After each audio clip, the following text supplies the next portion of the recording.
The national football team suffered a setback to their preparations for the Caribbean Championships. Last night, we were talking football. The Annex, the local lads go down to Honduras Select. Let's take a look at some of the action from last evening. In the early game, Noon Rodriguez in the blue, streaking down the left side and scoring this goal from a very, very tight angle. Rodriguez, one of the better strikers on the island, there he is, and he's showing his class against our national team. Before Teron Wood surprised many with this free kick from distance to even the score at the end of halftime. But then the Honduras Select put some pressure on the Cayman team and went forward to win 3-2, upsetting the Cayman boys.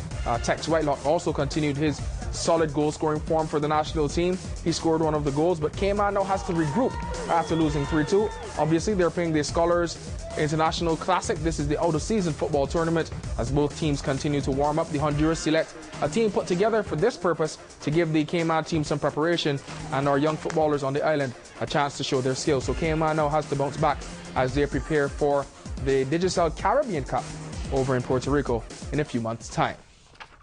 And today at the Truman Sports Complex, the second edition of the PSV Eindhoven Camp kicked off. This is for the youngsters.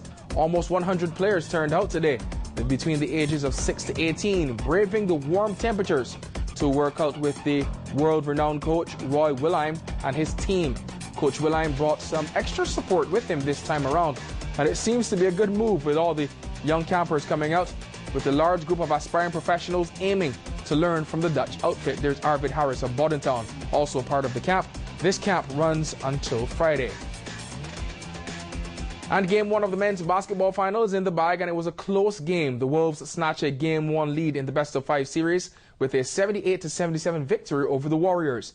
Gary McLaughlin continues his solid playoff series with 24 points, and Carson Fagan, he chips in with 14. Despite a game-high 28 points from Colin Anglin, the old man still doing it. The Warriors slip in the last moments of this game. Jerome Narcissus added 20 points and 10 rebounds. The game went down to the wire with more than 10 lead changes in the tense closing moments. But the Wolves hang on. Game 2 is tomorrow night at Sir Vassal Johnson Hall at the UCCI complex. So go out there and watch men's Division 1 basketball. The best-of-5 series is really heating up to be some exciting action. That's it for sports this evening. Weather is next.